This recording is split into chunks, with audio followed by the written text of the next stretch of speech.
नमस्कार दोस्तों, GS academy के यूट्यूब चैनल पे आपका स्वागत है। जैसा कि हमने हड़प्पा सभ्यता से अपनी कक्षा का प्रारंभ किया था और आज हमारी हड़प्पा सभ्यता की आखिरी क्लास होगी, जिसमें हम हड़प्पा सभ्यता के प्रमुख स्थलों को देखेंगे, इसके अलावा उसके खोजवर्ष को, खोजकर्ता को और ये स्थल कहाँ पे है, भारत और पाकिस्तान के किस भाग में है, इनको जानेंगे और इनसे जुड़े हुए प्रमुख तथ्य, कहने का अर्थ है कि इस जगह से क्या क्या सामग्री हमें मिली है, इसके विषय में हम जानेंगे।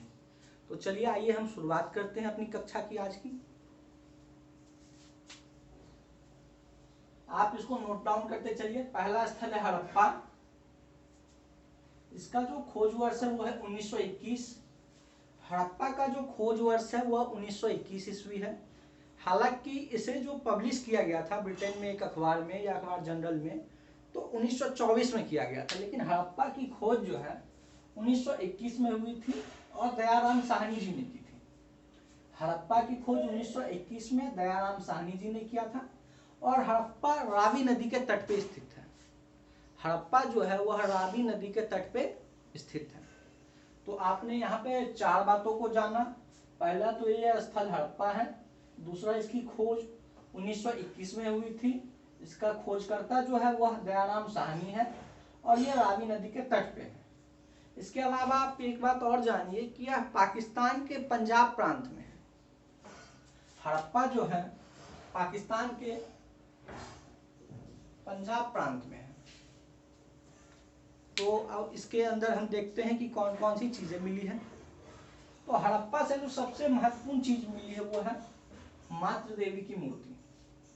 मैंने कल आप लोगों को हड़प्पा कालीन आर्थिक जीवन के विषय में बताया था। तो उसमें मैंने आप लोगों को बताया था कि हड़प्पा से एक मूर्ति मिली है जिसके गर्भ से पौधा निकलता हुआ दिखाया गया है, जिसे हम मातृ देवी की मूर्ति कहते हैं। तो हड़प्पा से सबसे जो महत्वपूर्ण मूर्ति मिली वो है मातृ देवी की मूर्ति। इसके अलावा एक कब्रिस्तान मिला है जिसे R37 कब्रिस्तान कहते हैं। कई कई बुक में इसे RH37 कब्रिस्तान कहा गया है। तो हड़प्पा से RS37 या R37 कब्रिस्तान मिला है। इसके अलावा गोदाम या अन्नागार मिले हैं, कुछ मुहरें मिली है, स्वास्तिक का प्रमाण भी हमें सर्वप्रथम हड़प्पा में ही देखने को मिलता है और खाद्यान्न फसलों में हमें गेहूं और जौ मिलता है। तो हड़प्पा सभ्यता के अंदर हमें जो सबसे इंपॉर्टेंट चीजें मिलती है, इसके अलावा अन्य कई चीजें हैं लेकिन वो एग्जाम की दृष्टि से महत्वपूर्ण नहीं है, इसलिए मैंने उन्हें लिखवाना उचित नहीं समझा।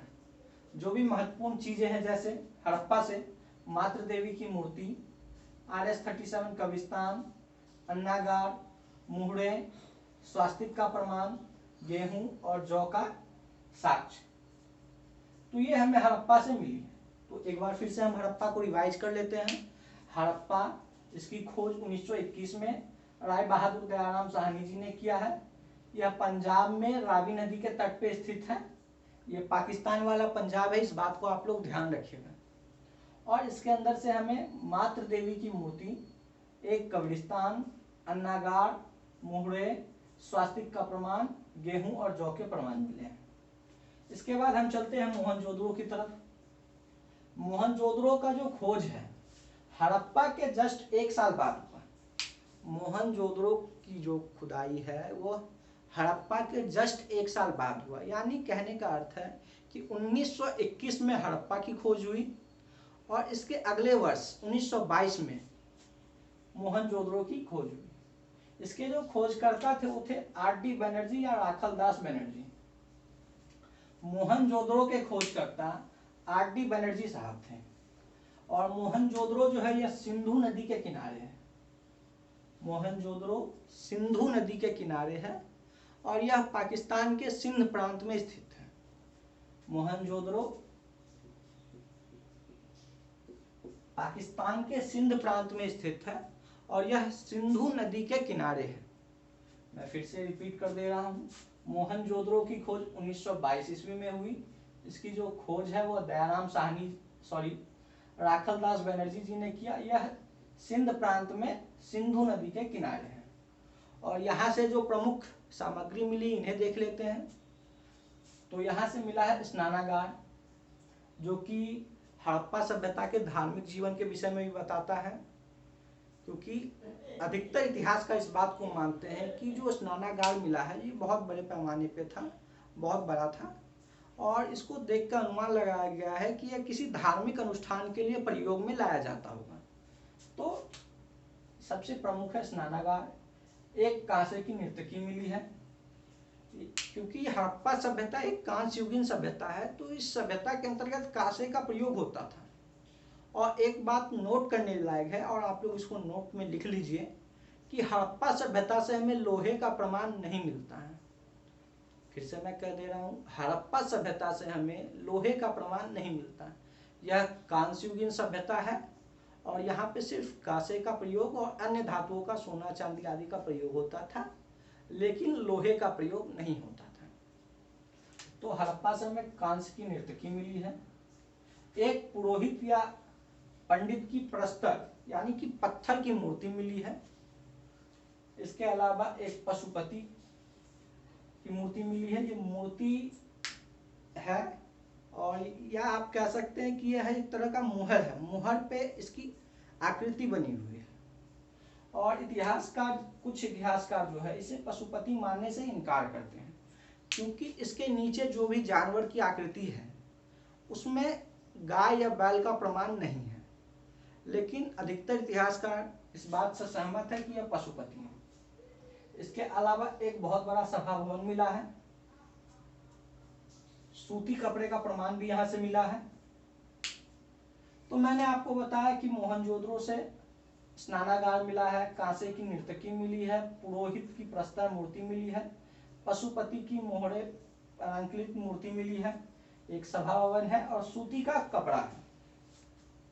इसके अलावा आप ये बात जान ले कि मोहनजोदड़ो को मृतकों का टीला कहा जाता है। मोहनजोदड़ो को मृतकों का टीला कहा जाता है क्योंकि यहाँ बड़े पैमाने पे कुओं के अंदर नरकंकाल मिले हैं।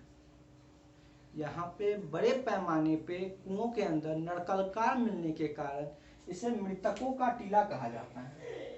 तो मोहनजोदड़ो को मृतकों का टीला कहा जाता है। एक बार फिर से हम मोहनजोदड़ो को रिवाइज कर लेते हैं, आप इसे साथ साथ लिखते भी चलें। मोहनजोदड़ो की खोज 1922 ईस्वी में हड़प्पा के जस्ट एक साल बाद हुई। इसकी खोज आर.डी. बनर्जी ने किया। यह सिंधु नदी के किनारे सिंध प्रांत में स्थित है। यहाँ से हमें स्नानागार, कांस्य की प्रतिमा, पुरोहित की प्रस्तर मूर्ति, पशुपति, सभा भवन और सूती कपड़ा मिला है। और मोहनजोदड़ो को हम मृतकों का टीला कहते हैं। आगे हम चलते हैं कालीबंगा की ओर। कालीबंगा राजस्थान में घनघर नदी के तट पे है। कालीबंगा जो है राजस्थान में घनघर नदी के तट पे। इसकी जो खोज किया था वो अमलानंद घोष जी ने किया था। तो हड़प्पा सभ्यता की खोज अमलानंद घोष जी ने किया था।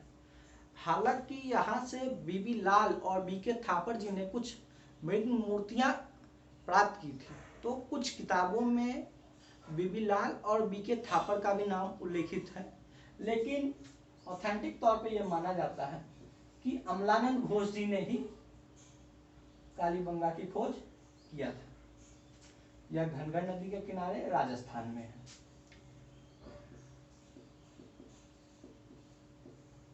यहाँ से जो हमें साक्ष्य मिले हैं वह भी बहुत महत्वपूर्ण है। यहाँ से हमें जुते हुए खेत के साक्ष्य मिले हैं। इसके अलावा अग्निकुंड मिला है और यहाँ से चूड़ियां बड़ी पैमाने पर मिली है। कालीबंगा से जो सबसे ज्यादा चीजें मिली है उसमें चूड़ियां सबसे ज्यादा महत्वपूर्ण है। तो यहाँ पे चूड़ियां बहुतायत मात्रा में मिली है और कालीबंगा को इसलिए काले रंग की चूड़ियां के नाम से भी जाना जाता है। कालीबंगा को सामान्यतः जैसे मोहनजोदड़ो को मृतकों का टीला कहते हैं, उसी प्रकार से कालीबंगा को काले रंग की चूड़ियां कहते हैं। क्यों? और यहाँ पे चूड़ी उद्योग भी विकसित अवस्था में था। आप इस बात को जानते होंगे, मैंने हड़प्पा कालीन आर्थिक जीवन में इस बात पे प्रकाश डाला था। तो मैं फिर से रिपीट कर दे रहा हूँ। कालीबंगा, इसकी खोज 1953 में अमलानंद घोष जी ने किया था। यह राजस्थान में घनघर नदी के तट पे है। यहाँ से हमें जुते हुए खेत के प्रमाण मिले हैं, अग्निकुंड का प्रमाण मिला है और चूड़ियां मिली हैं। तो अब आगे हम चलते हैं लोथल की ओर। लोथल यह गुजरात में भगोवा नदी के तट पे है। लोथल गुजरात में भगोवा नदी के तट पे है। इसकी खोज रघुनाथ राव जी ने किया था और इसकी खोज 1955 ईस्वी में की गई थी। तो लोथल की खोज रघुनाथ राव जी ने 1955 में किया था। यह गुजरात में भगोवा नदी के तट पे है। यह स्थल काफी महत्वपूर्ण है क्योंकि यह सबसे पहले तो बंदरगाह के लिए जाना जाता है, क्योंकि लोथल एक महत्वपूर्ण बंदरगाह शहर था। इसके अलावा आप देखेंगे यहाँ से 3 युग्म समाधियां मिली हैं। यानी कहने का अर्थ है कि एक साथ 3 समाधियों को दफनाया गया था। यहाँ से 3 युग्म समाधियां मिली हैं। इसके अलावा यहाँ पे धान, बाजरा और घोड़े की कुछ मृग मूर्तियां भी मिली हैं। लोथल एक प्रमुख बंदरगाह था। इसके अलावा यहाँ से 3 युग्म समाधियां मिली है, घोड़े के मृग मूर्तियां मिली हैं और यहाँ पे धान और बाजरा का प्रमाण मिला है। और मनका बनाने का कारखाना यहाँ पे विकसित अवस्था में था। लोथल के अंदर मनका बनाने का कारखाना बहुत ही विकसित अवस्था में था। ठीक है। इसके अलावा एक अन्य तथ्य जो मैंने उधर नहीं बताया था कि यह पूरा शहर जो है एक ही रक्षा प्राचीर से घिरा हुआ था। कहने का अर्थ है कि मोहनजोदड़ो, हड़प्पा या जितने भी हड़प्पा कालीन स्थल हैं वो सभी 2 दुर्गों में विभाजित होते थे। एक ऊपरी टीला होता था और एक निचला टीला होता था। ऊपरी टीला जो होता था वो सम्भ्रांत लोगों के लिए था और निचला टीला जो था वह गरीब किसान मजदूर के लिए था।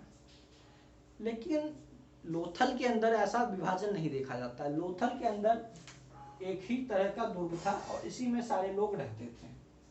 और हड़प्पा सभ्यता की एक और विशेषता यह थी कि यहाँ पे जितने भी सड़कें थी वह समकोण के आधार पर एक दूसरे को काटती थी और इसका जो दरवाजा था वह पीछे की ओर होता था, सड़क से पीछे की ओर।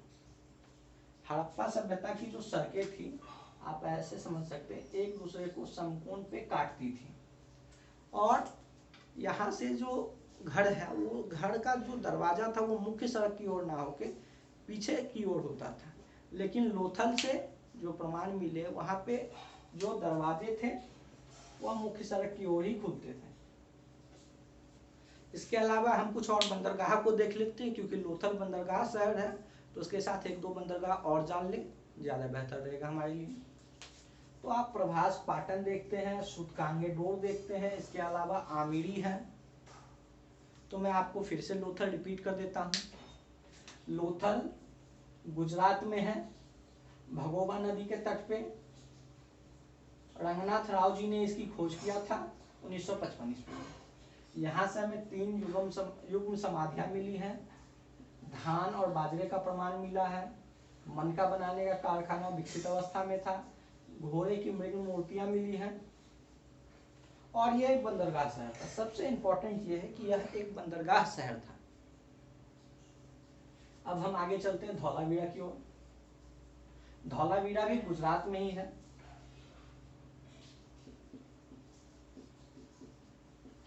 लोथल भी गुजरात में और धौलावीरा भी गुजरात में है। धौलावीरा की खोज जो है R.S. बिष्ट साहब ने किया था और यह 1991 में किया गया, यानी कि स्वतंत्रता के बहुत समय बाद इसकी खोज हुई है। गुजरात के अंदर धौलावीरा की खोज स्वतंत्रता के बहुत समय बाद किया गया है और बाकी जो जगह है, ज़्यादातर जगह वो स्वतंत्रता के आसपास ही किया गया है, जो कि 1955 के आसपास का है। लेकिन जो धौलावीरा का खोज है ये 1990-1991 के आसपास किया गया है। और धौलावीरा की सबसे जो प्रसिद्ध विशेषता थी इसकी जल निकास प्रणाली। धौलावीरा अपने उत्तम जल निकास के लिए जाना जाता है। यहाँ से जो जल निकास की प्रणाली मिली है, जैसे कि मान लीजिए एक घर से नाला निकला, उस नाले से एक बड़ा नाला में गया, बड़े नाले से जो है वो नदी में गई और नदी का पानी समुद्र में गया। तो इस तरह का एक उत्तम जल निकास प्रणाली हमें धौलावीरा से देखने को मिलता है। इसके अलावा यहाँ पे एक बहुत बड़ा स्टेडियम मिला है और यहाँ का जो नगर था वो 3 भागों में विभाजित था। जैसे मैंने आपको बताया कि हड़प्पा शहर जो था वह 2 भागों में विभाजित था। हड़प्पा सभ्यता की अधिकतर बस्तियां जो थी, अधिकतर जो शहर थे वो 2 भागों में विभाजित थे। लोथल 1 भागों में विभाजित था, जो कि इसका अपवाद है। उसी अपवाद स्वरूप जो है धौलावीरा 3 भागों में विभाजित था। और यहाँ पे घोड़े के अवशेष मिले हैं। तो मैं धौलावीरा फिर से रिपीट कर दे रहा हूँ। धौलावीरा, इसकी खोज 1991 में हुई, RS ट्विस्ट जी ने की। यह गुजरात में है। यहाँ पे जल निकास की उत्तम व्यवस्था है। यहाँ से स्टेडियम प्राप्त हुए हैं। यहाँ का शहर 3 भागों में विभाजित था और घोड़े के अवशेष मिले हैं। आगे हम चलते हैं रोपड़ की ओर। रोपड़ जो है सतलज नदी के तट पे है और यह पंजाब में है। हालांकि हड़प्पा भी पंजाब में ही है, लेकिन हड़प्पा जो है वह पाकिस्तान के पंजाब वाले प्रांत में है और सतलज रोपड़ जो है वो सतलज नदी के तट पे भारत के पंजाब वाले प्रांत में है। तो रोपड़ पंजाब में है। इसकी खोज यज्ञदत्त शर्मा जी ने किया था, YD शर्मा, और ये 1955 में खोजा गया। रोपड़ की खोज YD शर्मा यानी कि यज्ञदत्त शर्मा जी ने किया था। यह 1955 में प्रकाश में आया। आप एक चीज देखिएगा कि लोथल की भी खोज 1955 में हुई थी और रोपड़ की खोज भी 1955 में हुई थी। और रोपड़ जो है वो सतलज नदी के तट पे है और ये सतलज नदी पंजाब से होते हुए जाती है, इसलिए आप कह सकते हैं कि ये पंजाब में है। यहाँ से जो इम्पोर्टेंट साक्ष्य मिले हैं हमें कि मालिक के साथ कुत्ते को दफनाया गया है। एक समाधान मिला है जहाँ पे मालिक और कुत्ते को एक साथ दफनाया गया है। रोपड़ से हमें एक ऐसा प्रमाण मिला है जिसमें हम देखते हैं कि मालिक और कुत्ते को एक साथ दफनाया गया है। इसके अलावा यहाँ से तांबे की कुल्हाड़ी भी मिली है। रोपड़ से हमें तांबे की कुल्हाड़ी भी मिली है। तो एक बार फिर से हम रोपड़ को रिपीट कर लेते हैं। रोपड़ की खोज 1955 ईस्वी में यज्ञदत्त शर्मा जी ने किया था। यह पंजाब में सतलज नदी के तट पे स्थित है। यहाँ से हमें कुत्ते और मालिक को एक साथ दफनाने का प्रमाण मिला है और यहाँ से हमें तांबे की कुल्हाड़ी मिली है। अब आगे हम चलते हैं चाहुंदरो की ओर। चाहुंदरो जो है यह पाकिस्तान के सिंध प्रांत में है और ये भी सिंधु नदी के तट पे है। मोहनजोदड़ो भी सिंध प्रांत में है और सिंधु नदी के तट पे है। चाहुंदरो भी सिंध प्रांत में है और सिंधु नदी के तट पे है। इसके जो खोजकर्ता है वो है गोपाल मजूमदार। चाहुंदरो के खोजकर्ता गोपाल मजूमदार जी हैं। इन्होंने 1931 ईस्वी में इसे खोजा था। चाहुंदरो के खोजकर्ता गोपाल मजूमदार जी हैं और 1931 ईस्वी में इन्होंने इसे खोजा था। यहाँ से जो हमें प्रमुख प्रमाण मिला हुआ है लिपस्टिक का साक्ष्य, बैलगाड़ी का प्रमाण और कांसे की खिलौना। जो 3 इंपॉर्टेंट सामग्री हमें मिली है यहाँ से, यहाँ की खुदाई से, उसमें एक है लिपस्टिक, दूसरा है बैलगाड़ी और तीसरा है कांसे का खिलौना। हालांकि इसके अलावा भी कई अन्य चीजें हैं। इन सब जगहों से, इन सब चीजों के अलावा भी बहुत सारी चीजें मिली हैं, लेकिन वह एग्जाम की दृष्टिकोण से महत्वपूर्ण नहीं है, इसलिए मैंने उसे बताना और लिखाना उचित नहीं समझा। तो मैं फिर से रिपीट कर दे रहा हूँ। चाहुंदरो 1931 ईस्वी में खोजा गया गोपाल मजूमदार जी के द्वारा। यह सिंधु नदी के तट पे सिंध प्रांत में स्थित है। यहाँ से हमें लिपस्टिक, बैलगाड़ी और कांसे की खिलौना मिला है। इसके अलावा एक और जगह है जिसे हम देखते हैं, वह है बनावली। यह हरियाणा में है। इसके खोजकर्ता RS ट्विस्ट साहब हैं और 1973 में यह प्रकाश में आया। यहाँ से जो प्रमुख प्रमाण हमें मिले वो है हल और नारियों के अवशेष। तो आप देख रहे हैं कि यहाँ से जो प्रमाण मिल रहे हैं उसमें क्या क्या है, हल है और नारियों के अवशेष हैं। बनावली के खोजकर्ता RS ट्विस्ट साहब हैं। धौलावीरा को भी इन्होंने ही खोजा था। और बनावली को भी इन्होंने ही खोजा था। तो हम एक चीज देखते हैं कि जो बाद की खुदाई है, यानी कि 1960 के बाद की खुदाई, उसमें ज़्यादातर भूमिका आर.एस. ट्विस्ट साहब की है। आप देख रहे हैं कि 1973 में बनावली खोजा गया और आर.एस. ट्विस्ट साहब ने खोजा है, और 1991 में धौलावीरा खोजा गया, इसे भी आर.एस. ट्विस्ट साहब ने खोजा है। और ये हरियाणा में है और ये गुजरात में है। यहाँ से हमें हल नालियों के अवशेष मिले हैं। तो इस तरह ये 7-8 महत्वपूर्ण साइटें थी जो हड़प्पा सभ्यता से संबंधित थी। इसके अलावा कई अन्य साइटें हैं, जैसे सुतकांगेडोर है, सुतकोदा है, आमिरी है, आलमगीरपुर है, दैमाबाद है, और अन्य कई जगह हैं। लेकिन वो हमारे लिए इम्पोर्टेंट नहीं है। हमारे लिए कहने का अर्थ है कि हमारे एग्जाम में वहाँ से ज़्यादा सवाल नहीं आते हैं। जो महत्वपूर्ण साइटें हैं यही है। इसके अलावा एक और साइटें हैं, लेकिन उतना इम्पोर्टेंट नहीं है, मैं फिर से कह रहा हूँ। तो जो भी इम्पोर्टेंट थी मैंने इसे बता दिया। आइए फिर से हमारे साथ रिविजन करते चलिए। हड़प्पा के खोजकर्ता दयाराम साहनी जी है। हड़प्पा पाकिस्तान के पंजाब प्रांत में है और ये रावी नदी के तट पे है। यहाँ से हमें मातृ देवी की मूर्ति, एक कब्रिस्तान, अन्नागार, मुहरे, स्वास्तिक, गेहूं और जौ के प्रमाण मिले। इसके अलावा मोहनजोदड़ो यह सिंधु नदी के तट पर सिंध प्रांत में स्थित है। इसकी खोजकर्ता जो है वो आर.डी. बनर्जी साहब है। 1922 में उन्होंने खोजा था। यहाँ से हमें स्नानागार, कांसे की नर्तकी, पुरोहित की प्रस्तर मूर्ति, पशुपति की मूर्ति, सभा भवन, सूती कपड़ों के अवशेष मिले। कालीबंगा राजस्थान में घनघन नदी के तट पे है। अमलानंद घोष जी ने इसे खोजा था। 1953 में इसकी खोज हुई थी। यहाँ से हमें जुते हुए खेत के प्रमाण मिले हैं, अग्निकुंड मिले हैं और चूड़ियों के अवशेष मिले हैं। इसके बाद हम लोथल की ओर जाते हैं। लोथल 1955 में खोजा गया, रंगनाथ राव जी ने खोजा था। यह भगोआ नदी के तट पे है, गुजरात में स्थित है। यहाँ से जो हमें सामान मिले हैं वह प्रमुख बंदरगाह है ये है। इसके अलावा 3 युगम समाधियां, धान, बाजरा और घोड़े की मृग मूर्तियां मिली हैं, और मनका बनाने का कारखाना यहाँ विकसित अवस्था में था। धौलावीरा आर.एस. ट्विस्ट ने खोजा है इसे, यह गुजरात में है 1991 में। यहाँ सबसे उत्तम व्यवस्था जो थी वो जल निकास की थी। इसके अलावा स्टेडियम मिला है, 3 भागों में शहर विभाजित था। रोपड़ वाई.डी. शर्मा जी ने इसे खोजा है 1955 में। यह सतलज नदी के तट पे है। यहाँ पे कुत्ते और मालिक को एक साथ दफनाया गया था।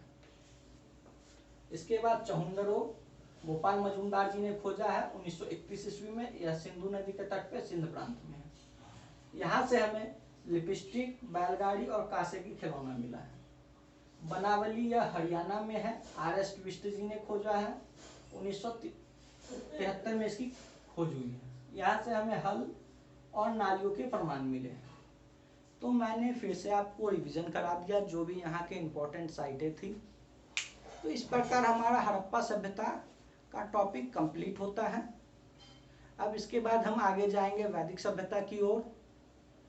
फिलहाल ये टॉपिक समाप्त है मेरे तरफ से, और अगर आपको किसी भी प्रकार का प्रश्न पूछना हो तो हमारे जो व्हाट्सएप ग्रुप है उसको ज्वाइन कीजिए और हमसे प्रश्न पूछिए। आपको किसी भी प्रकार की दिक्कत है तो हम आपको उस प्रश्न का आंसर देंगे। और अंत में मैं कहना चाहूँगा मेरे चैनल को लाइक, शेयर और सब्सक्राइब कर दीजिए। धन्यवाद।